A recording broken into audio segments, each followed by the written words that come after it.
ሰው ፐርሰናሊ ምናለው ፍቃድ አለው። ያንን ፍቃዱን ሊጋፋው አይፈልግም። እግዚአብሔር መንፈስ ቅዱስ ጨዋ አምላክ አስገድዶ አንገት ይዞ ማንንም በጉልበት ወደሚፈልገው ነገር አይመጣም። ፍቃድን፣ ፍላጎትን፣ ኢቭን የልብን ዝንባሌው ጭምር ሳይቀር ይጠቀም። ስለዚህ ባልፈለግነው ልክ መራር በሆንን ቁጥር፣ ተሳዳቢ በሆንን ቁጥር፣ ወደ ጥፋትና ወደ ኃጢአት በሄድን ቁጥር መንፈስ ቅዱስ ባልተጠበቅበት አቅጣጫ ሆነን ስለምንገኝ ያዝናል። የሚያዝነው እኛ ምን ልንሆን እንደምንችል መማጠኛ ከተማችን መንፈስ ቅዱስ በደሙ ልንነጻ በደሙ ልንታጠብ ደግሞ ዛሬም ሕያው ክቡር ደሙ ዛሬም ሕያው ትኩስ ዛሬም የልጁ የኢየሱስ ክርስቶስ ደም ከኃጢአት ሁሉ ያነጻል ሲል ይሄ ቃል ዛሬም እስከ ነገም ለዘላለም ሕያው። እግዚአብሔር አምላክ ምርጦቹ አድርገው ባሪያዎቹ ሲያደርገን መስፈርት የለውም። መስፈርቱ ልጁ ኢየሱስን መቀበልና መንፈስ ቅዱስን ማስተናገድ ብቻ ነው።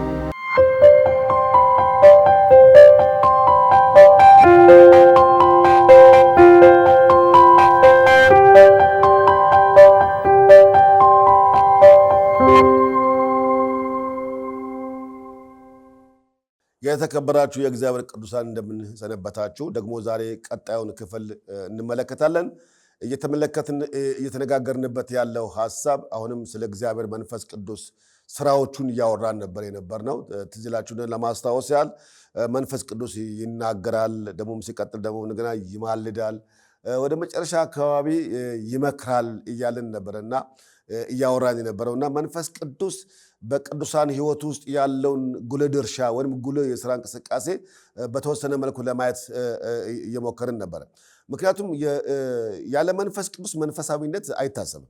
መንፈሳዊነት ከታሰበ መንፈስ ቅዱስ ነው። መንፈስ ቅዱስ በሌለበት ሕይወት ውስጥ ስነ ምግባር ያለው ዲሲፕሊን ማለት ይሄ እግዚአብሔር በሚፈልገው ስብዕና ውስጥ የእግዚአብሔር ሐሳብ ለማገልገል የሚያስችል አስተሳሰብና ቁመና እናዳብራለን ማለት የሚታሰብ አይደለም። ስለዚህ መንፈስ ቅዱስ ያልቀረጸው ስብዕና፣ መንፈስ ቅዱስ ያልሰራው፣ መንፈስ ቅዱስ ያልመራበት ሕይወት ሊስተካከል አይችልም፣ ሊመጣም አይችልም። ማንም ደግሞ ማንንም ቀርጾ ወደሚፈለገው ነገር ሊያመጣው የሚችል አይመስለኝም። እና ስለዚህ መንፈስ ቅዱስ በጣም በዚህ ዘመን ላይ አስፈላጊና ወሳኝ ዋነኛ እንደሆነ ማሰብ መቻል አለብን። በየትኛውም አገልግሎት ውስጥ የተሰማራችሁ ሰዎች በየትኛውም በክህነት አገልግሎት ውስጥም በስብከተ ወንጌል አገልግሎት የምታገለግሉ በተለይ ደግሞ በአብያተ ክርስቲያናት በተለያየ ማዕረጋት ያላቸው በፓስተርነትም በሎት በሐዋርያነትም በተለያየ አቅጣጫ ማዕረጋት ያሉ ሕዝብን በወንጌል እየጠቀሙ እያገለገሉ ያሉ ቅዱሳን ወገኖች ማወቅ መረዳት የሚገባቸው የእግዚአብሔር መንግሥት ለማገልገል ልምድ አያስፈልግም ሳይሆን ልምድ ያስፈልጋል። ነገር ግን ልምዳችን ትምክታችን ወይንም የአገልግሎት የብቃታችን መለኪያ ሆኖ መታሰብ የለበትም። ሁለተኛ የፈለገ እውቀት ይኑረን፣ ፒኤችዲ ይኑረን፣ የፈለግነው እስከ ፕሮፌሰር እንሆን፣ በመንፈሳዊ ዓለም ውስጥ ጥልቅ የሆነ እውቀት ይኑረን። ንገራችሁ የትኛውም የእውቀታችን ክምችት ግን የእግዚአብሔርን ቤት አይሰራውም፣ ሰዎችን አይጠቅምም፣ ለእኛም አይጠቅምም። እውቀት ጥሩ ነው፣ ይጠቅማል። ነገር ግን በመንፈስ ቅዱስ ምሪት በመንፈስ ቅዱስ ቅኝት ውስጥ ያልገባ ማንኛውም የአገልግሎት ብቃትና መለኪያ ዋጋ የለውም። ስለዚህ የእግዚአብሔር መንፈሳዊውን ዓለም ወይም መለኮቱን ዓለም በጥልቀት ለማወቅ ከተፈለገ ከመንፈስ ቅዱስ ጋር እግዚአብሔርን የሚያውቀው ማንም የለም። መጽሐፍ ቅዱስ በእቅፉ ያለው አንድያ ልጁ ግን ተረከው እንደሚል በእቅፉ የሚገኘው ኢየሱስ ክርስቶስ ካልገለጠልን መንፈስ ቅዱስ ደግሞ ያ የተገለጠው ነገር ካላበራልን በስተቀረ በየትኛውም አቅጣጫ የእግዚአብሔር ሐሳብ መራት አንችልም። ለዚህ ነው መንፈስ ቅዱስ እንደ አማካሪም እንደ አጽናኝም እንደ መሪም ሆኖ ከቅዱሳን ወንድሞች ጋር በልዩ አገልግሎት ውስጥ የሚንቀሳቀሰው። እግዚአብሔር አምላክ ስሙ የተባረከ ይሁን። ስለዚህ በመንፈሳዊ ዓለም ውስጥ እኔ አሁን በቀረልኝ ዘመን በቀረልኝ ዕድሜ የእግዚአብሔርን ቤት አገልግሎት በስፋት በሙላት አገልግዬ ማለፍ እፈልጋለሁ። ግን በማገለግልበት አገልግሎት ውስጥ የፈለገ ልምድ የፈለገ እውቀት የፈለገ ጥማትና ናፍቆት ስላለኝ አላገለግልም። ምክንያቱም የእግዚአብሔር ቤት የእግዚአብሔር እንጂ እኔ አይደለም። በተለይ ደግሞ መንፈስ ቅዱስ የሚባል አምላክ የቤተ ክርስቲያን ኃላፊ ባለቤት ባለበት አገልግሎት ውስጥ እኔ የትኛውም ናፍቆቴና ፍላጎቴ የምፈለገውን ነገር ያመጣል ብዬ አላስብም። ለዛ መፍትሄው ምንድነው? እሱ ከመንፈስ ቅዱስ ጋር ጥልቅና ጥብቅ የሆነ ኮሚኒኬሽን ግንኙነት ያስፈልገኛል። በፊት ለፊቱ ልጸልይ ልለማመደው ይገባል። ከእሱ ጋር ህብረት ሊኖረኝ ይገባል። ራሴን በእግዚአብሔር ቃል እያነስኩና እያስተካከልኩ ገና ሊሄድበት ወደሚገባው አቅጣጫ ለመምጣት የመንፈስ ቅዱስ ጉልህ ድርሻ በሕይወቴ ወሳኝነትና ወሳኝ እንደሆነ ገብቶኛል። ስለዚህ ይህንን ነገር ቤተክርስቲያን አጥብቃ ልትጠቀመት የሚገባ እውነት ቢሆን ይሄ ነው። ሰው ከመንፈሳዊ ዓለም የሚሰተውም መንፈስ ቅዱስን ባለመረዳት ነው። ሰው በእግዚአብሔር ቤትን ጸንቶ እስከ ሕልፈተ ሞቱ ድረስ የእግዚአብሔር ቤት አገልግሎት የሚቀጥለው መንፈስ ቅዱስ ሲያግዘው ሲረዳው ብቻ ነው። ስለዚህ መጽሐፍ ቅዱሳችን በተለያየ አቅጣጫ መንፈስ ቅዱስ ያልመራን፣ መንፈስ ቅዱስ በብዙ አቅጣጫ ግርዶሽ ሆነ ካልተከላከለልን፣ መንፈስ ቅዱስ ካላስተማረን፣ መንፈስ ቅዱስ ካላጽናናን፣ መንፈስ ቅዱስ ካልመከረን፣ መንፈስ ቅዱስ በሕይወታችን ውስጥ ጉልህ ድርሻ እንዲኖር ካልፈቀድን በስተቀረ ወገኖቼ እንኳን የእግዚአብሔርን ቤት መምራት ቀርቶ ራሳችን እንኳን ማቆየት የምንችልበት አቅም አይኖረንም ነው። ስለዚህ መንፈስ ቅዱስ በጣም አስፈላጊና ወሳኝ እንደሆነ እንመለከታለን። ዛሬም ደግሞ በዚህ ክፍል ውስጥ የምንመለከተው ይሄው የእግዚአብሔር መንፈስ ቅዱስ ካለው ስብዕና አንጻር ስለ ስራው ነበር ቀደም እያወራ የነበረው። አሁን መንፈስ ቅዱስ ደግሞ ፐርሰናሊቲ ወይም ስብዕናውን ስንመለከተው መጽሐፍ ቅዱሳችን መንፈስ ቅዱስ ያዝናል ይላል። በጣም የገረመኝ ነገር ነው። የደስታ መንፈስ መለኮት እንዴት ያዝናል? እና መለኮት ሐዘን ምን ማለት ነው? ማልቀስ ነው? የልብ ስብራት ነው? መቆዘም ነው? እና መንፈስ ቅዱስ ያለቅሳል፣ መንፈስ ቅዱስ ይቆዝማል፣ መንፈስ ቅዱስ የልብ ስብራት ያጋጥመው። እነዚህ ሰውኛ የሆኑ የሐዘን መገለጫዎች ስለ ሐዘን ወይም ስለ ትካዜ የሚገልጡ ቃላት ቢሆኑም መንፈስ ቅዱስ ግን ያዝናል ሲል ከነዚህ ጋር የሚገናኝ መስሎ አይሰማኝም። እና መንፈስ ቅዱስ ያለቅሳል እያልኩ አይደለም። መንፈስ ቅዱስ ያለቅስ መለኮት ነው። ምን ያለቅሳል? መንፈስ ቅዱስ የልብ ስብራት ያጋጥማል ማለት መንፈስ ቅዱስ ልቡ ይሰበራል። እና ያዝናል ሲል ምን ለማለት ፈልገው ነው? ስብዕና አለው፣ ማንነት አለው። ለምሳሌ ቀደም እንደተናገርኩት ኃጢአት እስራኤል ሆይ በኃጢአት አደከምከኝ፣ በበደልም አሳዘንከኝ ማለት እግዚአብሔር ኃጢአት ያደክመዋል። ኃጢአት ሲበዛ፣ በደል ሲበዛ እግዚአብሔር ዓላማው እቅዱ ወይም በመንፈስ ቅዱስ ሊተገበር ያለው የእግዚአብሔር ሐሳብ እንደ እግዚአብሔር ሐሳብ መቀጠል ሳይችል ሲቀር መንፈስ ቅዱስ ይሸሻል። መንፈስ ቅዱስ ወደ ሐሳቡ ወደ ራሱ ይሰበሰባል። ለዚህ ጳውሎስ ሲናገር ምን አለ? ኤፌሶን ላይ ሲናገር ኤፌሶን ምዕራፍ 4 ቁጥር 30 ላይ ሲናገር የእግዚአብሔር ቃል ለቤዛ ቀን የታተማችሁበትን ቅዱሱን የእግዚአብሔርን መንፈስ አታሳዝኑ። ለምን? መራርነትና ንዴት በምንድን ነው የሚያዝነው? መራርነትና ንዴት፣ ቁጣም፣ ጩኸትም፣ መሳደብም ሁሉ ከክፋት ሁሉ ጋር ከእናንተ ዘንድ ይወገድ። እርስ በርሳችሁ ቸሮችና ሩሩሆች ሁኑ፣ እግዚአብሔርም ደግሞ በክርስቶስ ይቅር እንዳላችሁ ይቅር ተባባሉ። አሁን መንፈስ ቅዱስ የህብረት መንፈስ ነው። መንፈስ ቅዱስ የአንድነት መንፈስ ነው። መንፈስ ቅዱስ የደግነት መንፈስ ነው። የቸርነት የርኅራኄ መንፈስ ነው መንፈስ ቅዱስ። ነገር ግን እኛ ሰው ስለሆነ የተገላቢጦሽ ምንም መጽሐፍ ቅዱስ ጳውሎስ እንደተና መራር ብንሆን ወይንም ንዴት ወይንም ቁጣ ወይንም የሆነ ጩኸት ወይንም ስድብ ወይ አላስፈላጊ የክፋት ነገሮችን የምንሰራ ከሆነ በእኛ ላይ ዓላማ ያለው እግዚአብሔር አሽቀንጥሮ ከሚጥለን ነገር በኢየሱስ ደም የገላገለን እግዚአብሔር ነፃ ወጥተን ነፃነታችን የተቀዳጀን እኛ ሰዎች ተመልሰን ወደ ባርነት የምንገባ ከሆነ ተመልሰን ወደ ተፋኑ ነገር የምንገባ ከሆነ ሰው ፐርሰናሊ ምናለው ፍቃድ አለው። ያንን ፍቃዱን ሊጋፋው አይፈልግም። እግዚአብሔር መንፈስ ቅዱስ ጨዋ አምላክ ነው። አስገድዶ አንገት ይዞ ማንንም በጉልበት ወደሚፈልገው ነገር አይመጣም። ፍቃድህን፣ ፍላጎትህን፣ ኢቭን የልብህን ዝንባሌው ጭምር ሳይቀር ይጠቀማል። ስለዚህ ባልፈለግነው ልክ መራር በሆንን ቁጥር፣ ተሳዳቢ በሆንን ቁጥር፣ ወደ ጥፋትና ወደ ኃጢአት በሄድን ቁጥር መንፈስ ቅዱስ ባልተጠበቅንበት አቅጣጫ ሆነን ስለምንገኝ ያዝናል። የሚያዝነው እኛ ምን ልንሆን እንደምንችል ስለሚያውቅ በዚሁ አቅጣጫ ያዝናል ማለት ያለቅሳል ማለት ሳይሆን እኛ በዛ ጉዳይ ባለመመለሳችን ምክንያት፣ በዛ ነገር ላይ ንስሐ ባለመግባታችን ምክንያት፣ በዛ ነገር ላይ ይቅርታ ባለመጠየቃችንና ከእግዚአብሔር ጋር እርቅ ፈጥረን ድጋሚ መንገዳችንን ከማቅናት ይልቅ በዛው ከቀጠልን ወዴት እንደምንሄድ መጨረሻችን ምን ሊሆን እንደሚችል ስለሚያውቅ መንፈስ ቅዱስ ያዝናል። አስገድዶ እንዳያመጣ ፍቃድን ይጠይቃል፣ ፍቃድን ይጠብቃል። ስለዚህ ጆሮውን ይዞ አስገድዶ ከዚህ በኋላ አትጠጣ፣ ከዚህ በኋላ አትሳደብ፣ ከዚህ በኋላ አታመንዝር አይልህም። ማንነት ፍቃድ ስላለ ወደህ ብትከተለው ሊቀበልህ፣ እምቢ ብትለው ደግሞ በሩን ዘጋ። መብት ያለው አምላክ። ስለዚህ መንፈስ ቅዱስ ታትማችኋል። ለቤዛ ቀን ለርስቱ መያዣ ይሆን ዘንድ የመንፈሱን መያዣ ሰጥቷችኋል። እናንተ የራሳችሁ አይደላችሁም። መጽሐፍ እንደሚናገር በዋጋ ተገዝታችኋል፣ በከበረው ደሙ ገዝቷችኋል። በሞት በመከራ በስቃይ በጣር የተወለድን ክቡር የእግዚአብሔር ልጆች ነን። ስለዚህ ይህን የከበረውን ስብዕናችሁን ላላስፈላጊ ውድቀትና እርም ነገር አሳልፋችሁ አትስጡ። ማለት በማይጠበቅባችሁ ቦታ አትገኙ።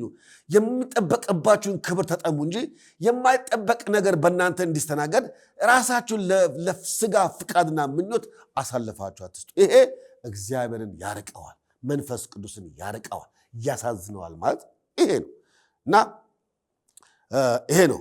ስለዚህ ይሄን የሚያደርግ መንፈስ ቅዱስ እሺ ብንለው ግን አሁን ቅድም እንዳነበብነው ኤፌሶን እንዳነበብነው እርስ በርሳችን ብንዋደድ ቸሮች፣ ሩሩዎች፣ ደጎች ይልቁንም በክርስቶስ ኢየሱስ ይቅር ባዮች ከሆንን ግን መንፈስ ቅዱስ ማደግ ወደሚገባን አቅጣጫ ያመጣናል። የሚገርማችሁ መንፈሳዊው ዓለም እንዴት ዲዘር እንደምናደርገው እንዴት እንደምንመለከተው ራሳችንን ከማግኘት በላይ ለሰዎች በሚጠቅም ስብዕና ውስጥ ተቆርሰን ወደምንበላበት መንፈሳዊ ከፍታ ለሰው መሆን ወደምንችበት አስተሳሰብ ውስጥ ያሳደገናል። ያወጣናል ከተራ ሰፈር ውስጥ፣ ያወጣናል ከመንደር ውስጥ፣ ያወጣናል ከተራ ፍላጎትና አመለካከት ውስጥ ለሰውና ለእግዚአብሔር መንግሥት አሰራር ወደምንችልበት መንፈሳዊ ከፍታ የማምጣት አቅም ብቃት አለው። ምንድነው በዛ ውስጥ የምንመለከተው?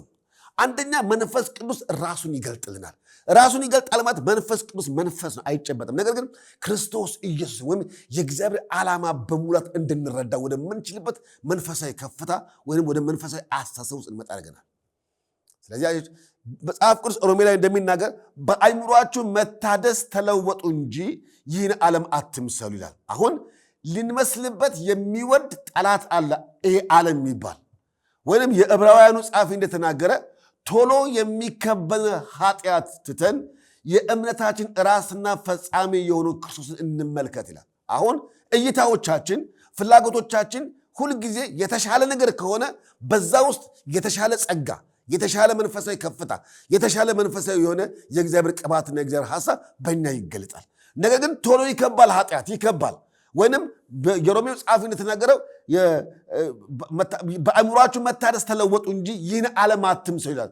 እንድንመስላት ዓለም እንድንመስላት ትፈልጋለች። መንፈሳዊው ነገር በይሉኝታ አይሰራም። መንፈሳዊ ነገር ሰው ምን ይለኛል በሚል አይሰራም። መንፈሳዊ ነገር በግብዝነትም አይሰራም። መንፈሳዊ ነገር ስሙኝ እከሌ ምን ይለኛል እከሌ ምን ይሉኛል በሚል ራስን በማስጠበቅና በማስከበር ላይ አይሰራም። መንፈስ ቅዱስን እንዲሰራብን ራስን በመጣል ለእግዚአብሔር አሰራር ፍጹም ቅን ልብ ይዘን በቸርነት በርኅራኄ በፍቅር የምንመላለስ ከሆነ ወደሚፈለገው መንፈሳዊ ከፍታ ውስጥ እንመጣለን። ኤክሰለንሲ ግሬስ የሚባለው የልቀት ቅባት የልቀት ከፍታ ውስጥ እንመጣለን።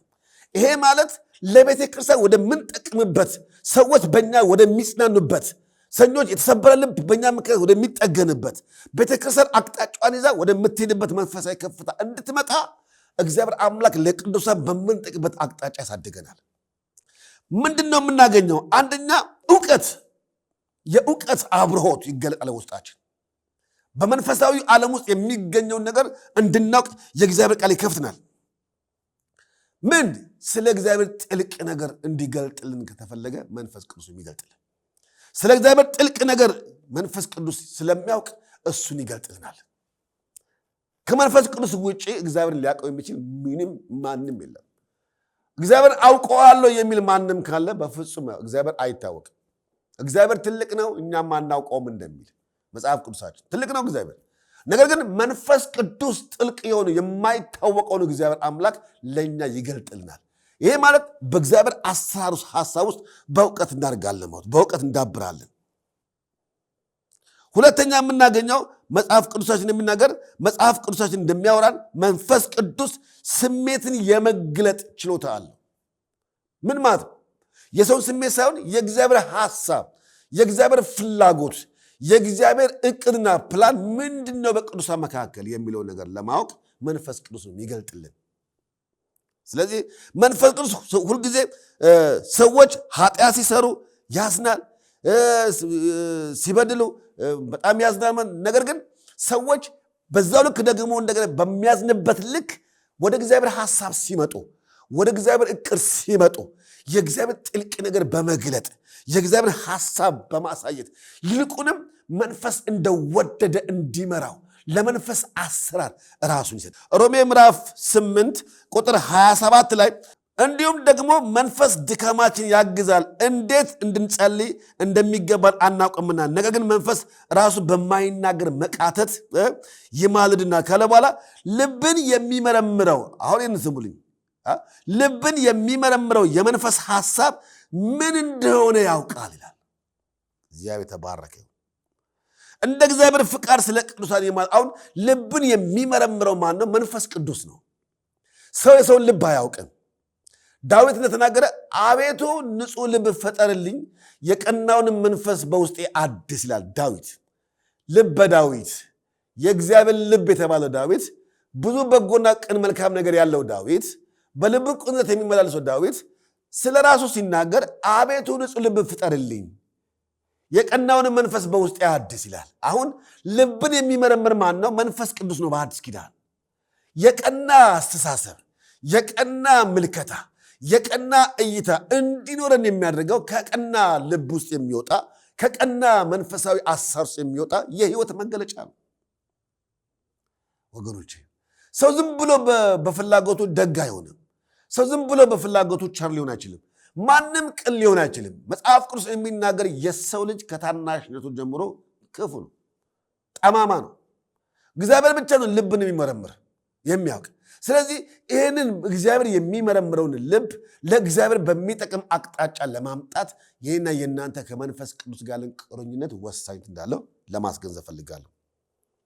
ስለዚህ ነው መጽሐፍ ቅዱስ ስለ መንፈስ ቅዱስ ብዙ ነገር የሚያወራ። ሌላ የምንመለከተው መንፈስ ቅዱስ የሰውን ፍቃድ የሰውን ስሜት ወደሚፈልገው አቅጣጫ ይመራል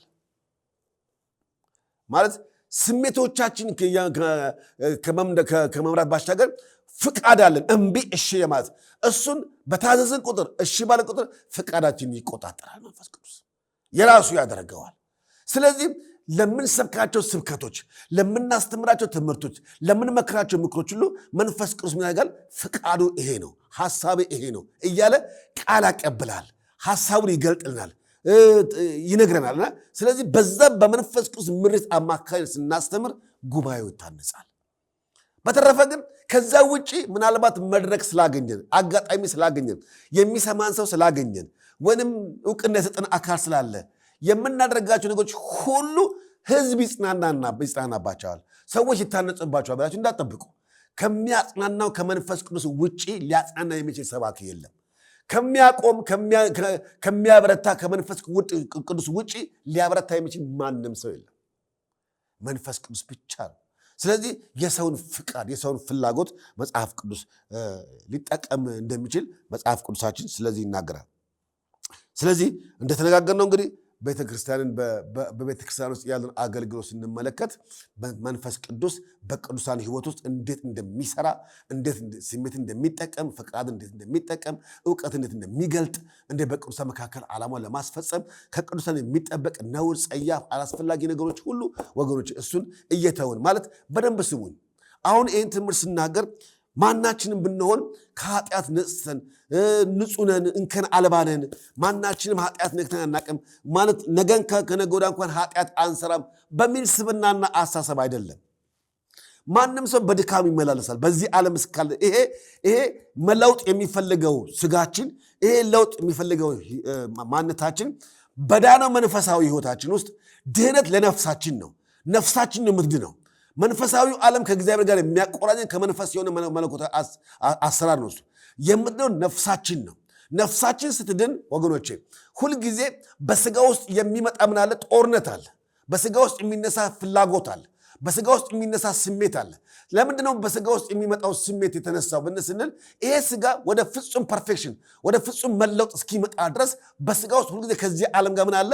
ቁርኝ ስላለው በስጋ ውስጥ አድርጎ ይሄ ዓለም ይዋጋናል፣ ሰይጣን ይዋጋናል፣ በተለያየ ይዋጋናል። ነገር ግን በመንፈሳዊ ዓለም ውስጥ ያለ በነፍሳችን የገባ የሄደነት እውቀት ስጋ መሻቱን እንዳይፈጽም ይከለክለዋል። ኖ ይለዋል። ለምን? የሚበልጥ እውቀት በነፍሳችን ውስጥ ገብቷል። ስለዚህ በመንፈሳዊ ዓለም ውስጥ ያለው በነፍሳችን የገባው ይህ ዕውቀት ስጋን እንደወደደ እንዳያደርግ ልጠጣ ቢል ሊጠጣ እንደማይችል ይገራዋል፣ ይቆጣጠረዋል፣ ይገዛዋል። ለዚህ ነው መንፈስ ቅዱስ ድካም ያግዛ ሲል በድካማችን ውስጥ የሚመጣውን ስሜት እየተቆጣጠረ ለእግዚአብሔርና ለእግዚአብሔር ብቻ መሆን ወደምንችልበት መንፈሳዊ ከፍታ ውስጥ እንመጣለን። ገጽ ነው። ስለዚህ ነፍሳት ዳኑ ወይም 70 ነፍሳት ይላል መጽሐፍ ቅዱስ። ስለዚህ እኛም ስናገለግል ነፍሳት ዳኑ እንላለን እና ሁልጊዜ ነፍሳት የሚለው የሰውን ስብዕና የሰውን ማንነት ነው። ስለዚህ ይሄ ነፍሳችን ግን በእግዚአብሔር ቃል ወንጌል ተሰብኮት ሲድን ስጋ አውቶማቲካሊ ከፍቃዱ ይወጣና ለሰማው ለእግዚአብሔር ቃል ይገዛል ማለት ነው። ጠጪ ከነበረ ከዚህ በኋላ ኖ አልጠጣም፣ አመንዝራ ከሆነ ከዚህ በኋላ አላመነዝርም፣ ተሳዳቢ ከሆነ ከዚህ በኋላ አልሳደብም ምናምን አላደርግም ወደሚል አቋምና ውሳኔ ይመጣል። ያ እንዲያደርግ ያደረገው የገባው ዕውቀት ነው። የገባው መንፈሳችን ውስጥ እና ነፍሳችን የገባ ያ የእግዚአብሔር ቃል ዕውቀት ስጋን ወደሚፈልገው መንፈሳዊ አገልግሎት እንዲመጣ ያግዘዋል፣ ይረዳዋል። ነገር ግን በዚህ ዓለም ግፊትና በዚህ ዓለም ጦርነት ምክንያት አሁንም ስጋችን ምኞትን እንዲፈጽም ከፈቀድለት በነፍሳችን ውስጥ ያለውን የእግዚአብሔር ቃል ንቀን ወይንም አጣጥለን ወይንም ትተነው ለስጋችን ላይ የሚመጣ ፍቃድና ዕውቀት ከተገዛን እመኑኝ ማናችንም በድካም እንወጣለን እንገባለን፣ በውድቀት እንወጣለን እንገባለን። ሁልጊዜ የእግዚአብሔር ቅዱሳን በዚህ ይወድቃሉ። ብዙ አገልጋዮች በብዙ ውድቀት ውስጥ ነው የሚመላለሱት፣ በብዙ ድክመት ውስጥ፣ በብዙ የኃጢአት ልምምድ ውስጥ። ማናችንም ብንሆን በኃጢአት ልምምድ ውስጥ የምንመላለስ ደካማ ሰዎች ነን። ነገር ግን መንፈስ ቅዱስ የሚባል አምላክ ድካማችን እንደሆነ አውቀን ኖ እኔ አጥፍቻለሁ፣ ከኔ ይሄ አይጠበቅም፣ ተሳስቻለሁ ብለን ንስሐ ከገባን በእግዚአብሔር ፊት ራሳችን ከጣልን ደሙ ሊያነጻን ዛሬም ትኩስ ነው። ደሙ ከኃጢአት ሊያጥበን ዛሬም ትኩስ ነው። ወገኖች እንኳን ከተሰራ የሥጋ ኃጢአት ቀርቶ ከሞተ የህሊና ስራ ሊያነጻን የሚችል ፍጹም የሆነ ንጹሕ ደም ፈሶልናል።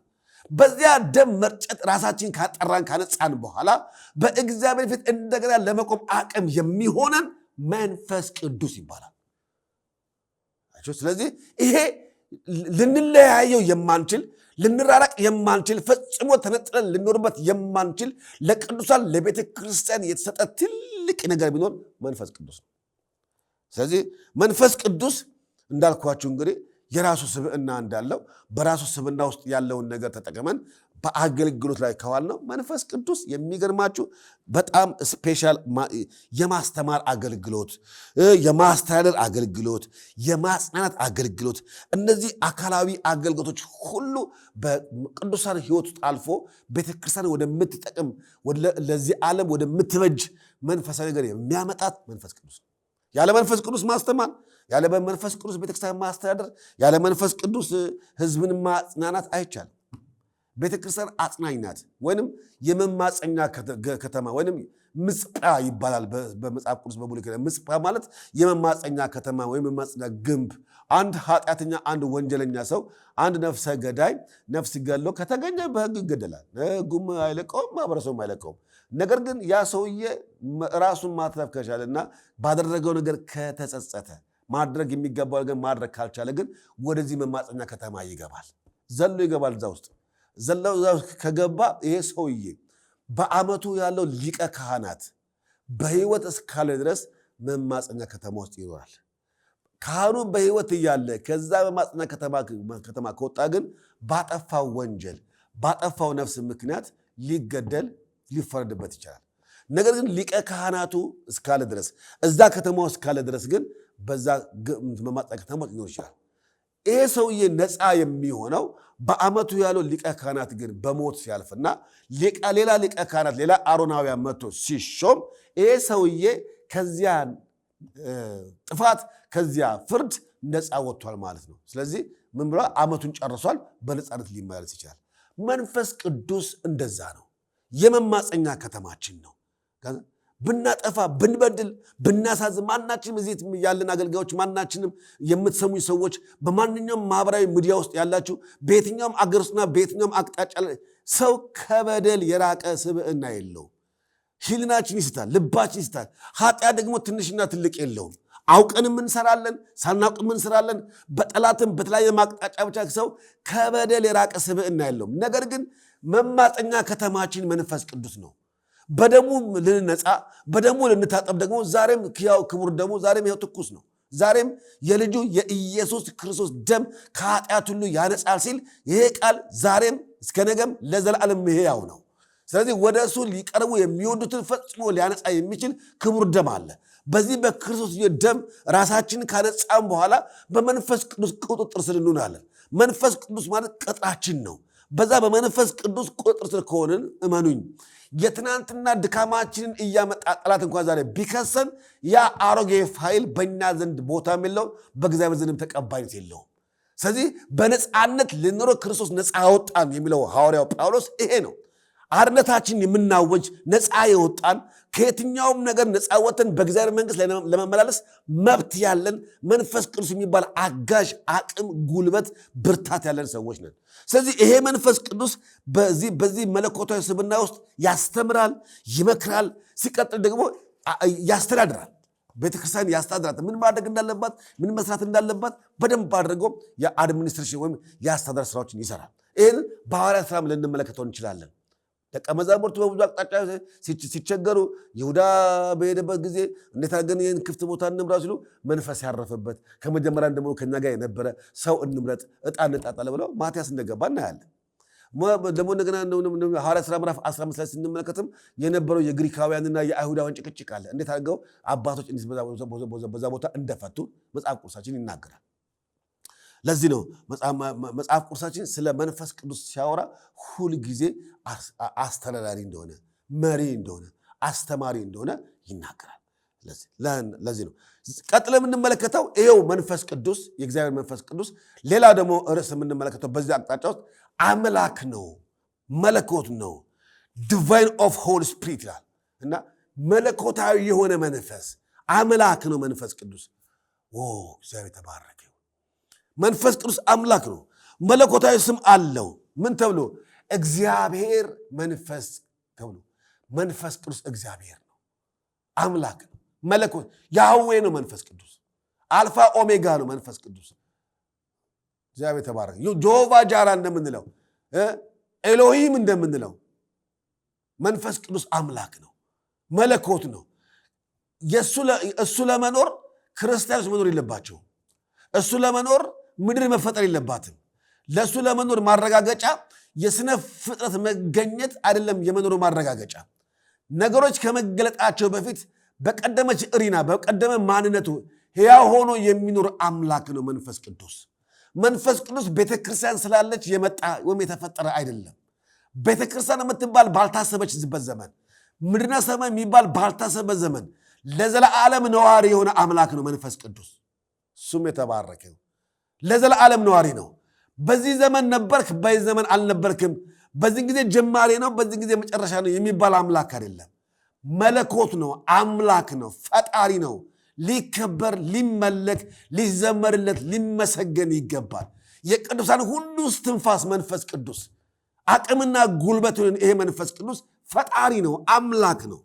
የሐዋርያት ሥራ ምዕራፍ 5 ላይ መጽሐፍ ቅዱስ ከቁጥር 3 እስከ 4 ባለው ክፍል ሲናገር እንደዚህ ይላል። ጴጥሮስንም ሐናንያ ሆይ ይለዋል። ጴጥሮስ የሚናገረው እንግዲህ መንፈስ ቅዱስ ሁሉን አዋቂ ነው፣ አምላክ ነው እና ጴጥሮስ ሲናገር እዚህ ሐዋርያት ሥራ ምዕራፍ 5 ላይ ሲናገር ጴጥሮስ የሚናገር ሐናንያ ሆይ መንፈስ ቅዱስን ታታልልና ከመሬቱም ሽያጭ ታስቀር ዘንድ ሰይጣን በልብህ ስለምን ሞላ? ሳትሸጠው ያንተ አልነበረምን?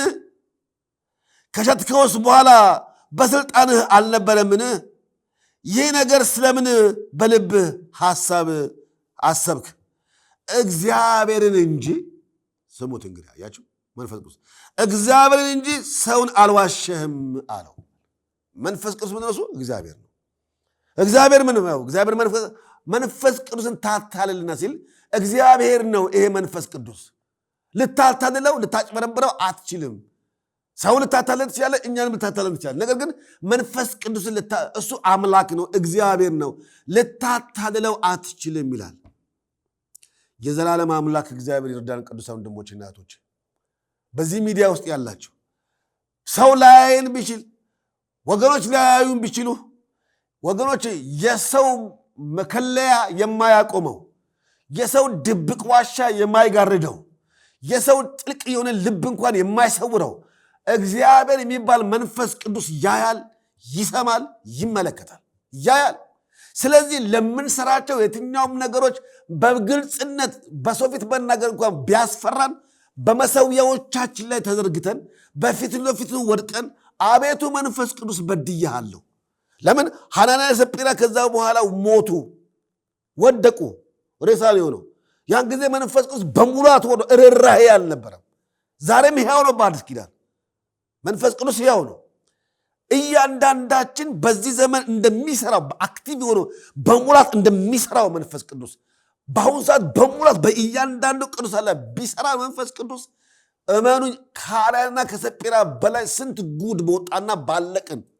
ነገር ግን አክቲቭ ለማድረግ እኛ ጋርም ድካም ስላለ መንፈስ ቅዱስ በሙላት በጥራት በንጽህና ቤተክርስቲያንን ለመምራት የሚያስችልበት መለኮታዊ ብቃትና አቅም እያለው፣ ነገር ግን የኛና የእያንዳንዳችን ድካም እንደፈለገ እንዲሰራ ስለሚጋርደው ተድበስብሰን እንዳለ ተግበስብሰን ነው ያለ ነው እና አማርኛዬ ጥሩ ባይሆንም አማራጭ ስላጠኑነት እንዳለ በአጠቃላይ እንደው ተቀላቅለን ነው ያለ ነው።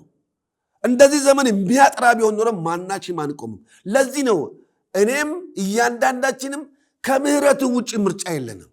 እግዚአብሔር ሆይ ይቅር በለን፣ በድያለሁ፣ አጥፍቻለሁ፣ አሳዝኛለሁ፣ መንፈስን በድያለሁ፣ ምሕረት አድርግልኝ ብለን በሰው ፊት መናገር እንኳን ቢከብደን በመሰዊያዎቻችን ላይ በእግዚአብሔር ፊት ልንጮህ ልንጸልይ ይገባል።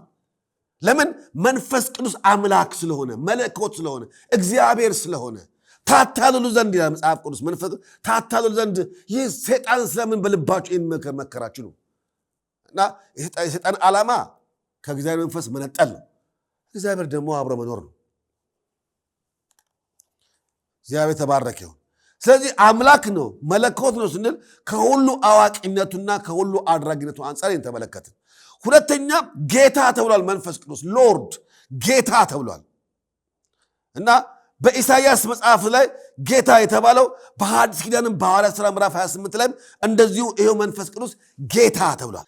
የሐዋርያት ሥራ ምዕራፍ 28 ከቁጥር 25 እስከ ቁጥር 28 እንደዚህ ይላል መጽሐፍ ቅዱስ ሲናገር፣ እኩሌቶቹም የተናገረውን አመኑ፣ እኩሌቶቹ ግን አላመኑም። እርስ በርሳቸውም ባልተስማሙ ጊዜ ጳውሎስ አንዲት ቃል ከተናገረ በኋላ ሄዱ፣ እንዲህም አለ፣ መንፈስ ቅዱስ በነቢዩ በኢሳይያስ ለአባቶቻችን ወደዚህ ሕዝብ ሂድና መስማትን ትሰማላችሁና አታስተውሉም፣ ማየትን ታያላችሁና አትመለከቱም፣ በዓይናቸውም እንዳያዩ በጆሮአቸውም እንዳይሰሙ በልባቸውም እንዳያስተውሉ ተመልሰውም እንዳልፈውሳቸው የዚህ ሕዝብ ልብ ደንድኗል፣ ጆሮአቸውም ደንቁሯል፣ ዓይናቸውንም ጨፍነዋል በላቸው ሲል መልካም ተናገረ።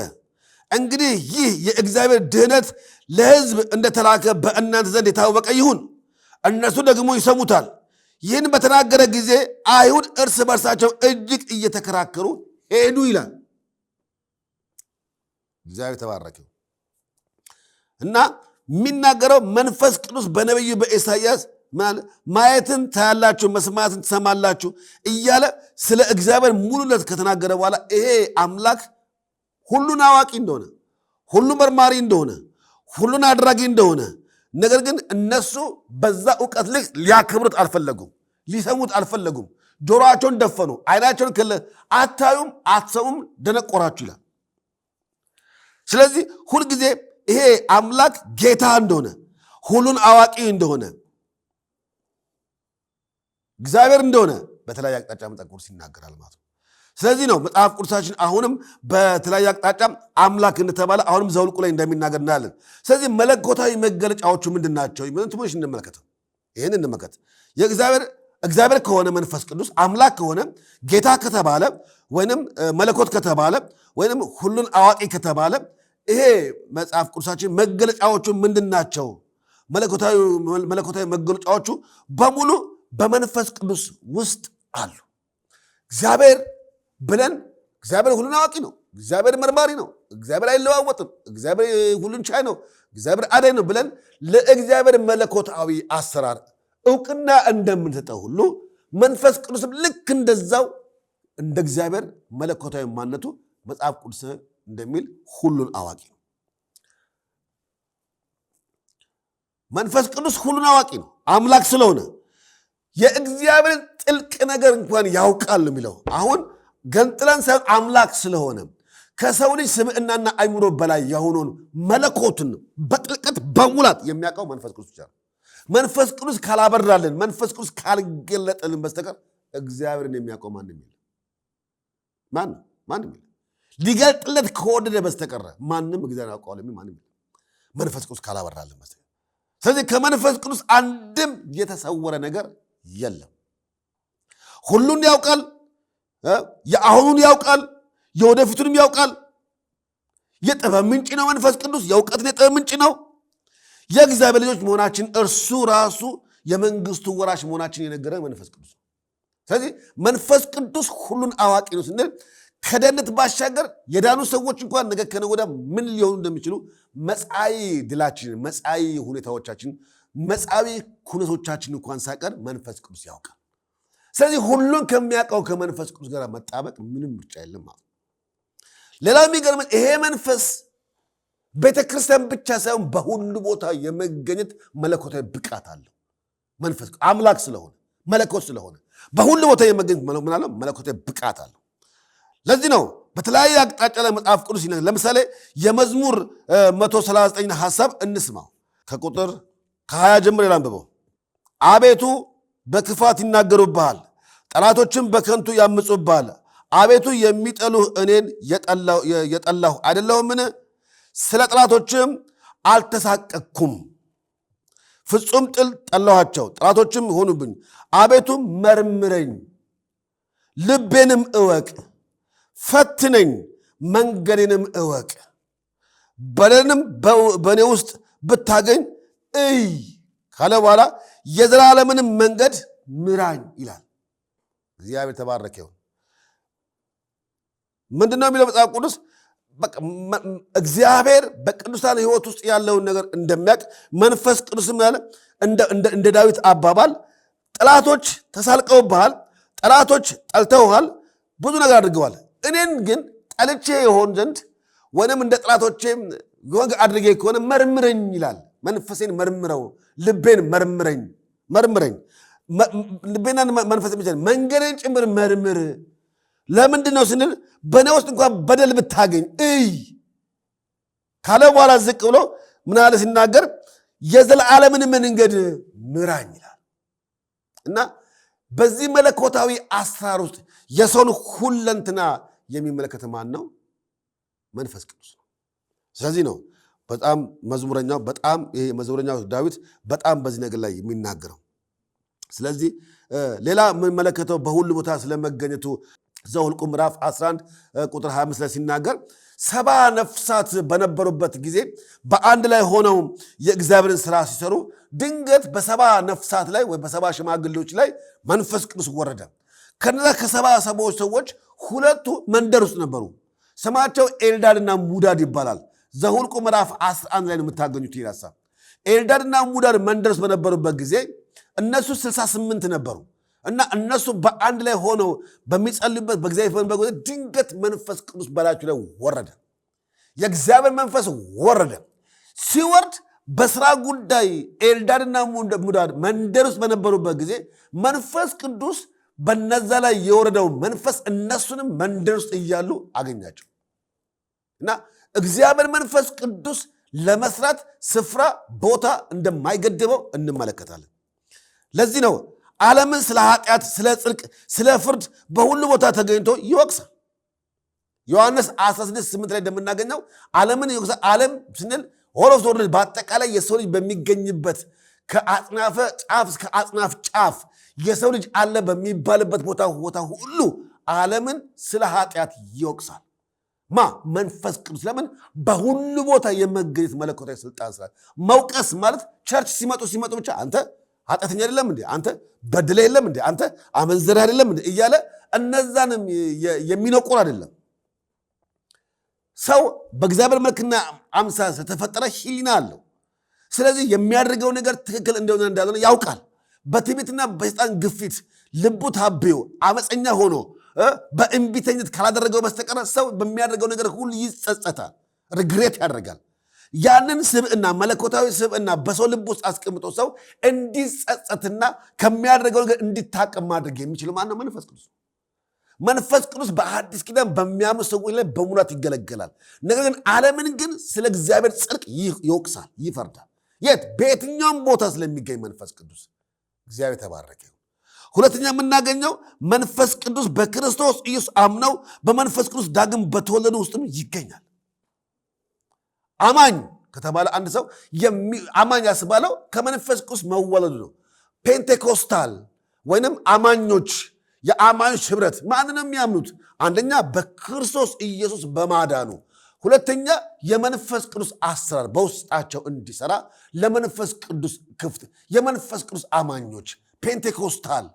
አሁን ጴንጤ ሲባል እምነት አይደለም፣ ወይንም የአንድ ቤተክርስቲያን መጠሪያም አይደለም፣ ወይንም የአማኞች ልዩ መጠሪያም አይደለም። መንፈስ ቅዱስ የወረደበት ቀን ፔንቴኮስታል ወይንም በዓለ አምሳ ይባላል። በዛ በበዓለ አምሳ ቀን መንፈስ ቅዱስ ጰራቅሊጦስ፣ የግሪኩ ቃል ጰራቅሊጦስ ስለሚለው በዚያ ቀን በበዓለ አምሳ ቀን መንፈስ ቅዱስ ወረደ። ያ የበዓለ አምሳ ቀን የእስራኤላውያን የመወዝወዝ በዓል ወይንም የመኸር በዓል የሚባለው ነው።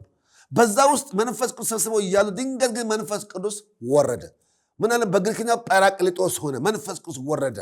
መንፈስ ቅዱስ የወረደበት ቀን ወይንም በመንፈስ ቅዱስ መውረድ የሚያምኑ ወይንም በመንፈስ ቅዱስ አሰራር የሚያምኑ ለመንፈስ ቅዱስ አሰራር እውቅና የሚሰጡ አማኞች እነዛ ምን ይባሉ?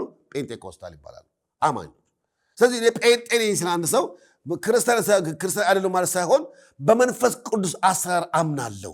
መንፈስ ቅዱስ ለእኔ ሕይወቴ ነው። መንፈስ ቅዱስ ለእኔ አቅሜ ነው፣ ጉልበቴ ነው። በዚህ ሰዓት ቆሜ ለማገልገል ብቃት ሆኖ መንፈስ ቅዱስ ነው። መንፈስ ቅዱስ በውስጤ ብዙ ነገር ይሰራል ብሎ ማመን ማለት ነው። ስለዚህ ነው መንፈስ ቅዱስ በዛ ውስጥ ስንመለከት በዳግም በተወለዱ ሰዎች ውስጥ ዳግም እንዲወለዱ፣ አንደኛ ሰው ከእናትና ከአባቱ ይወለዳል። ነገር ግን ከመንፈስ ቅዱስ ደግሞ ይወለዳል። ምን ተብሎ? የእግዚአብሔር ልጅ ተብሎ። ያ የእናትና የአባቱ ልጅ ነው። ለዚህ ዓለም ስርዓትና ደንብ ራሱን አስገዝቶ በእናትና በአባቱ ቁጥር ስለሆነው ለአቅመ አዳም ለአቅመ ሔዋን እስክደርስ ድረስ በዛ ስርዓት ውስጥ ያድጋል። ነገር ግን ወደ እግዚአብሔር ሲመጡ ያ ስርዓትና ያ መንገድ ለቤት እንጂ በእግዚአብሔር ቤት ውስጥ አይቀጥልም። ወይም በእግዚአብሔር ለመቀጠል ያ ምክንያት ሊሆን አይችልም። በእግዚአብሔር ቤት ውስጥ ለመቀጠል ከመንፈስ ቅዱስ መወለድ ያስፈልጋል። ልክ ኒቆዲሞስን እንዳለው ከመንፈስ ቅዱስ ካልተወለድክ ወይም ከመንፈስ ካልተወለድክ በስተቀር የዘላለም ሕይወት አታገኝም ያለው። ስለዚህ ሕይወት የሚገኘው የዘላለም ሕይወት የሚገኘው ቦርን አጌን ዳግም በመወለድ በመንፈስ ቅዱስ በመወለድ ሰው በክርስቶስ ኢየሱስ አዳኝ ነው፣ ሕይወቴ ነው። አዎ ከእርሱ ውጭ ሌላ ምርጫና አማራጭ የለኝም። የዘላለም ሕይወት የሚገኘው በክርስቶስ ኢየሱስ ነው፣ ከዛ ውጭ ያለው ከንቱ ነው ብሎ ሰው ሲያምን ሰው ልክ ባመነበት በዛ ሰዓት ላይ መንፈስ ቅዱስ ይቆጣጠረዋል። ለምን? የኢየሱስ ስም ባለበት በዚያ መንፈስ ቅዱስ ኢየሱስን ሊያከብር ስለሚመጣ ኢየሱስን ስለሚያከብረው በሰውዬ ሕይወት ውስጥ ያልፋል። ያ ሰውዬ ከመንፈስ ቅዱስ ይወለድና ለእግዚአብሔርና ለመንፈሱ ይሆናል። አዲስ አሳሰብ፣ አዲስ እውቀት፣ አዲስ ማንነት ገን ስለሚያገኝ አሮጌውን ነገር ይጥላል። እና ምን ሆኜ ነው ትናንትና ይሄን ማወቅ ያልቻልኩት? ትናንትና በዚህ በተንከራተተ ሕይወት ውስጥ እነዚህ በወደቀና በማይመጥነኝ ሕይወት ውስጥ የምኖረው ለምን ነበረ? ምን ሆኜ ነው? እግዚአብሔር ሆይ እንኳን አተረፍከኝ፣ እንኳን አዳንከኝ፣ እንኳን ያንተ ልጅ ሆንኩ እያለ እያለቀሰ እጁን ሰጥቶ እየዘመረ እያመለከ እያለቀሰ የሚሆነው ሰው ከመንፈስ ሲወለድ አዲስ አስተሳሰብ፣ አዲስ ልብ፣ አዲስ መነካት ያገኛል። ያን መነካት የሚሰራው ማን ነው? መንፈስ ቅዱስ ይባላል። እግዚአብሔር ተባረከ። መንፈስ ቅዱስ ሲነካችሁ ወገኖች ለማንም በማትሆኑበት ነገር ያበላሻቸዋል። ለጌታና ለጌታ ብቻ በምትሆኑበት ስብዕና ውስጥ ይቀርጻቸዋል። ስለዚህ መንፈስ ቅዱስ አምላኪ፣ ዘማሪ፣ በቃ ሩሩህ፣ አልቃሻ ኃጢአት እንኳን ብትሰሩ ብትወርቁ እንኳን እንደገና ለመቆም የምትችሉበት አቅም ይሰጣቸዋል። መንፈስ ቅዱስ ገሎ ቆርጦ ወይንም በቃ የኔናንተ ነገር ይሄ ነው እንዴ ምናምን ብሎ ውል እንደሚያፈርስ ሰው አይደለም። መንፈስ ቅዱስ የርኅራኄ አምላክ መንፈስ ቅዱስ የእንደገና አምላክ ነው። እንደገና ለማቆም እድል የሚሰጥ አምላክ ነው።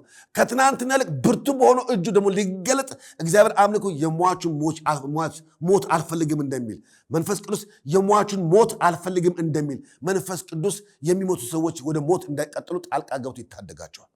ለወደደ ልቡን ለከፈተ መንፈሱን ለከፈተ መንፈስ ቅዱስ የሚገርም ስራ በዛ ሰውዬ ለመስራት ይችላል። ስለዚህ ነው ዳግም መወለድ ብሎ መጽሐፍ ቅዱሳችን የሚነግረን። ሌላ የምንመለከተው በሁሉም ስፍራ የሚገኘው የክርስቶስ ቤተክርስቲያን ወደ እውነት ሁሉ ይመራታል። ቤተክርስቲያን በሙላት በዚህ ዓለም ላይ ባለችበት በዚህ ዘመን ወደ ክርስቶስ ኢየሱስ እንድትመጣ የሚመራት መንፈስ ቅዱስ ነው። ክርስቶስን የማትገልጥ ቤተክርስቲያን አይደለችም። ብቻም አይደለም መንፈስ ቅዱስን የማታስተናግድ ቤተክርስቲያን ወይም መንፈስ ቅዱስን የማታስተናግድ ህብረት አይደለም። ሰዎች ጠጅ ለመጠጣትም ህብረት ይፈጥራሉ። ብዙ ነገር ለማድረግም ሰዎች እቁብ ዕድር እያሉ በብዙ አቅጣጫ አብሮ አደግ አብሮ ተማርን እያሉ በብዙ አቅጣጫ ሰዎች ህብረት ይፈጥራሉ። እሱ የአብሮ አደግ ህብረት ነው። እሱ እቁብ ነው። እሱ የሆነ ነገር ነው። ነገር ግን የቅዱሳን ህብረት ከዛኛው ህብረት የሚለየው መንፈስ ቅዱስ በሙላት የሚሰራባቸው፣ የሚመራቸው፣ የሚያጽናናቸው ህብረትና አንድነቱ ለእግዚአብሔር ክብር በሚሆን መልኩ ሲቆሙ መንፈስ ቅዱስ ያንን ለትውልድ መዳን ለትውልድ ፈውስ የሚሆን ወንጌል በእጃቸው ውስጥና በአፋቸው ውስጥ በማስቀመጥ እንዲናገሩ እንዲሰብኩ ህይወታቸውን እየቀየረ እየጸለዩ ለዓለም ለህዝብ ለሚያምኑም ለማያምኑም ለክፋትም ለጥፋትም ለሚንቀሳቀሰው ሁሉ እየጸለዩ የእግዚአብሔር መንግስት የእግዚአብሔር ሐሳብ በቅዱሳን መካከል እንዲቀጥል ያደርጋሉ። ያን ማድረግ የሚያስችለው ማን ነው? የእግዚአብሔር መንፈስ ነው። ስለዚህ ቤተክርስቲያን ተልኳን ትፈጽማለች ማለት ነው። ስለዚህ ያለ መንፈስ ቅዱስ ቤተክርስቲያን ተልኳን ልትፈጽም አትችልም። እግዚአብሔር የተባረከ። ሌላ የምንመለከተው በሁሉ ቦታ ተገኝቶ በክርስቶስ ኢየሱስ ያመኑትን መቅደሱ አድርጎ ይኖራል። መንፈስ ቅዱስ በሰው ስብዕና ውስጥ በዚህ ስጋ ውስጥ ሕያው ክቡር ቤተ መቅደስ ይሰራል። በደንብ ላብራራላቸው። መጽሐፍ ቅዱሳችን የአንደኛ ቆሮንቶስ ምዕራፍ 3 ላይ ያለን ሐሳብ ባነባው ደስ ይለኛል። የእግዚአብሔር ቤተ መቅደስ እንደሆናችሁ የእግዚአብሔርን መንፈስ እንዲኖርባችሁ አታውቁምን? ማንም የእግዚአብሔርን ቤተ መቅደስ ቢያፈርስ እግዚአብሔር እርሱን ያፈርሰዋል። የእግዚአብሔር ቤተ መቅደስ ቅዱስ ነውና ያውም እናንተ ናችሁ ይላል። በደምብ ስሙኝ ወገኖቼ። ቤተ መቅደስ አማኞች ናቸው። በክርስቶስ ኢየሱስ ያመኑ ሰዎች የእግዚአብሔር ቤተ መቅደስ ይባላሉ። ቤተ መቅደስ አሁን እንደምንስነው የምንመለከታቸው አድባራትና የቅዱሳን መሰብሰቢያ አዳራሾች አይደሉም። እነሱ ከፀሐይ ከብርድ ከዝናብ ሊከላከሉልን ይችላሉ። እስቲ ቤተ መቅደስ ደርሼ ልምጣ አይባልም። እስቲ ቤተ መቅደስ ተሳልሜ ልምጣ አይባልም። እዚህ ቤተ መቅደስ ሄጄ ጸልዬ ልምጣ አይባልም። መጽሐፍ ቅዱስ እንደሚናገር እናንተ የሕያው የእግዚአብሔር ቤተ መቅደስ እንደሆናችሁ አታውቁምን ይላል። ብቻ ባለም የመንፈሱ ማደሪያዎች የእግዚአብሔር መንፈስ የሚያድረው ቤተ መቅደስ ውስጥ ነው። በብሉይ ኪዳን በኪሩቤሎችና በስሬት መክደኛው ላይ የእግዚአብሔር ክብር ወርዶ አሮንን እንደሚያናግረው ወይም አገልጋዩን እንደሚያናግረው ዛሬ እግዚአብሔር የሚናገረው በቆርቆሮው፣ በጣራው፣ በወንበሩ፣ በኪቦርዱ፣ በመድረኩ፣ በፑልፒቱ አይደለም። እግዚአብሔር የሚናገረው በቅዱሳኑ ነው። ቅዱሳኑ ደግሞ በክርስቶስ ደም የነጹ የሕያው የእግዚአብሔር ክቡር ቤተ መቅደሶች ናቸው። በዚህ ክቡር ቤተ መቅደስ ውስጥ መንፈስ ቅዱስ ያድራል። ስለዚህ መጽሐፍ አስረግጦ ሲናገር ጳውሎስ ምንድን ነው የሚለው? የእግዚአብሔር ቤተ መቅደስ ነውና ካለ በኋላ ያውም እናንተ ናችሁ ይላል። ይሄ ማንም ሊሰማው ይገባል። እኔ የእግዚአብሔር ቤተ መቅደስ ነኝ። በውስጤ ምን አለ? የእግዚአብሔር ክብር አለ። ይልቁንም አማኑኤል ስንል እግዚአብሔር ከኛ ጋር ነው። አማኑኤል እኮ መዝሙር አይደለም። አማኑኤል እኮ የሆነ ማስታወቂያም አይደለም።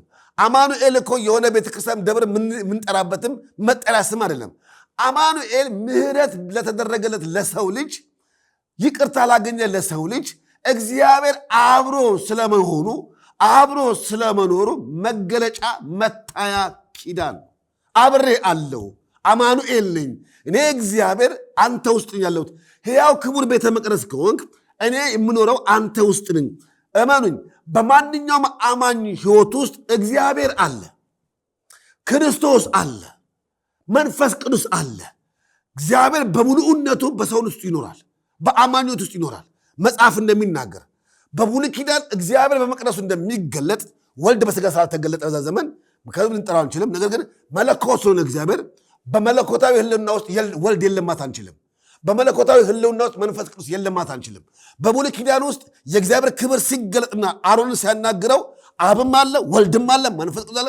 እግዚአብሔር በሙሉእነቱ ተገልጦ ለእስራኤላውያን ይናገራቸዋል። ትእዛዝ ካለ ትእዛዝ ይነግራቸዋል። ማድረግ የሚገባቸው ነገር ካለ ይነግራቸዋል። ልክ ይሄው ደግሞ በሐዲስ ኪዳን በተለየ አካሉ የተገለጠው መንፈስ ቅዱስ እግዚአብሔር ነው። ይሄ እግዚአብሔር የሆነ መንፈስ ቅዱስ ሕያውና ክቡር በሆነው እግዚአብሔር ተባረከ ይሁን። ሕያውና ክቡር በሆነው በዚህ ድንኳን ውስጥ በዚህ መቅደስ ውስጥ በእኔ ማንነት ውስጥ ያድራል። ስሙኝ ቆሎች፣ እኔና እናንተ የከበርን ሰዎች ነን። ዓለም እንደምታወራን፣ ሰዎች እንደሚነግሩን፣ ኪሳችን እንደሚነግረን፣ ነገሮች እንደሚያወሩን አይደለም። እግዚአብሔር ምርጦቹ አድርጎ የመረጠን የእግዚአብሔር ምርጦች ነን። በደሙ የተቀደስን በመንፈስ የታተምን የሕያው የእግዚአብሔር ክቡር ቤተ መቅደስ ነን እና እግዚአብሔር በማን ይናገራል ብትሉ በእኔ ነው የሚናገረው። ለመናገር እግዚአብሔር አምላክ ምንም የሚያመጣው ነገር የለም። በአዲስ ኪዳን ውስጥ ምንም የእግዚአብሔር መንፈስ ማደሪያው የሆነው እኔ ስለሆንኩኝ በእኔ ይናገራል፣ በቅዱሳን መካከል ይናገራል። ስለዚህ የእግዚአብሔር መንፈስ በውስጣችን አለ ማለት ነው። ለዚህ ነው በእግዚአብሔር መቅደስ ውስጥ በሕያው ክቡር ቤተ መቅደስ ውስጥ መንፈስ ቅዱስ ይገኛል። ስለዚህ አማን የት ነው ያለው ስንል wherever you go፣ የትም ቦታ እንሂድ፣ በየትኛውም አቅጣጫ እንንቀሳቀስ፣ አማኝ ባለበት ቦታ ሁሉ መንፈስ ቅዱስ አለ። መንፈስ ቅዱስ አለ ማለት ደግሞ ክቡር የሆነ ቤተ መቅደሱ አለ ማለት ነው። እግዚአብሔር ተባረከ። ለዚህ ነው እንደ እግዚአብሔር መንግስት አገልጋዮች ይህን እውነት ሊገባን ይገባል።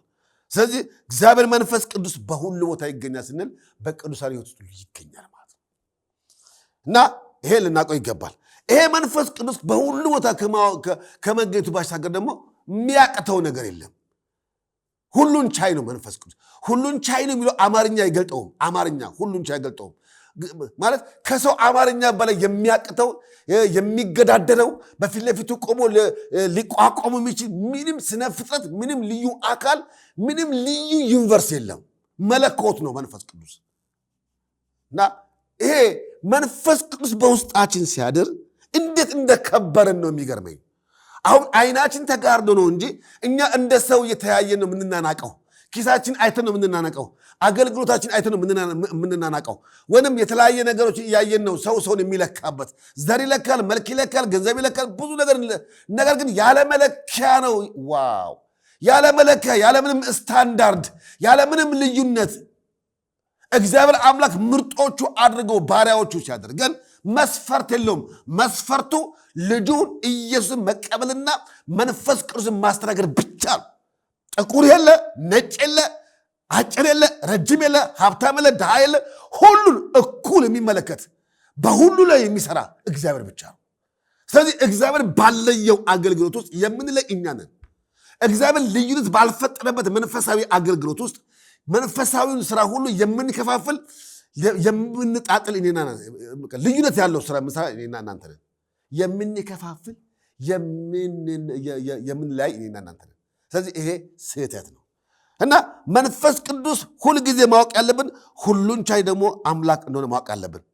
እንዳልኳችሁ ዓለምን ፈጥሯል። ይሄን ሰው የተባለውን ሰው የፈጠረው መንፈስ ቅዱስ ነው። ስለዚህ ዳግም ልደትን ይሰጣል ብያለሁ። ስለዚህ ዳግም ልደት ሰውን ከዘላለም ኃጢአት የማዳን ስራ ማለት ነው። ኃጢአቱ ዘላለማዊ ነው፣ ፍርዱ ዘላለማዊ ነው። ከዚህ ከዘላለማዊ ኃጢአትና ፍርድ ነፃ ያወጣን ማን ነው? መንፈስ ቅዱስ። የዋጀን እሱ ነው። ስለዚህ በመንፈስ ቅዱስ በክርስቶስ ያመነ ሁሉ ዳግም ተወልዷል። እነዚህ ነው። ስለዚህ የእግዚአብሔር ቃል የእግዚአብሔር ሐሳብ ስንመለከተው መንፈስ ቅዱስ በቅዱሳን ሕይወት ውስጥ ያለው ድርሻ፣ ያለው ቦታ፣ ያለው ስፍራ ስንመለከተው ወገኖች ከማመን በላይ ነው። ስለዚህ መንፈስ ቅዱስን መቀበልና ከእርሱ ጋር ህብረት ማድረግ በጣም ጠቀሜታ እንዳለው ልናውቅ ይገባል። ያለ መንፈስ ቅዱስ ቤተክርስቲያን አማኞችም ወርሺፕ ማድረግ አይችሉም። መጸለይ የምንችለው ያለ መንፈስ ቅዱስ እንዴት ይጸለያል? ያለ መንፈስ ቅዱስ እንዴት ይሰበካል? ያለ መንፈስ ቅዱስ መንፈሳዊነትም እኮ ቦታ የለውም። እርስ በርስ ለመዋደድ ቅንና በጎ ቀና አመለካከት እንኳን ልናመጣ የምንችለው ሲበድሉን እንኳን ሲናጠ ክፉ እንኳን ሲያስቡ በቅን ልብ ለመቀበል የሚያስችል ትከሻ የምናገኘው መንፈስ ቅዱስ በውስጣችን ሲሰራ ብቻ ነው። ስለዚህ ለመንፈስ ቅዱስ ያለን እውቅና፣ ለመንፈስ ቅዱስ ያለን ስፍራ ከትናንት ይልቅ የተሻለ መሆን አለበት። ስለዚህ ቤተክርስቲያን ያለ ሰው ቤተክርስቲያን አትሆንም፣ አማኝም ያለ ሰው አማኝ አይባልም፣ አገልጋይም ያለ ሰው አገልጋይ መሆን ስለማይችል መንፈስ ቅዱስን ልንረሳው ልንተላለፈው አይገባም። ልናስተውል የሚገባን በመንፈስ ቅዱስ የተቃኘ አገልግሎት ምን ያህል ፍሬያማ እንደሆነ እያሰብን በዚህ እውነት፣ በዚህ ቃል፣ በዚህ ሐሳብ ራሳችንን እያበረታታን እያነቃቃን ራሳችንን በእግዚአብሔር ቃል እያዘጋጀን ከእግዚአብሔር መንፈስ ቅዱስ ህብረት እየፈጠርን ወደፊት ልንገሰግስ ይገባል። እግዚአብሔር አምላክ የሰማኑን ቃል በልቦናችን ያሳድርልን። መንፈስ ቅዱስ አሁንም በውስጣችን እንዲሰራ ጸልያለሁ። የእግዚአብሔር መንፈስ በውስጣችን የሚፈለገውን የእግዚአብሔር ዓላማ ተገልጦ በቅዱሳን ህይወት ላይ የእግዚአብሔር ዓላማ በስቶ ሰፍቶ የእግዚአብሔር ዓላማ በሙላት ተገልጦ ማየት ይሆንልን። ይህንን ናፍቆታችን። እግዚአብሔር አምላክ ስሙ የተባረከውን። በሚቀጥለው ጊዜ ደግሞ በዚሁ በመንፈስ ቅዱስ በሌላ ደግሞ ርዕስ እንገናኛለንና እግዚአብሔር አምላክ ሁላችንም የሰማኑን ቃል በልባችን ያሳድርልን፣ ፍሬያም የሚያደርገን ጸጋውን ያብዛልን። ስለሰማችሁኝ አመሰግናለሁ። ክብር ለአብ ለወልድ ለመንፈስ ቅዱስ በጌታ በኢየሱስ አብዝቼ እባርካችኋለሁ። ተባርካችሁ ቁሩ። አሜን።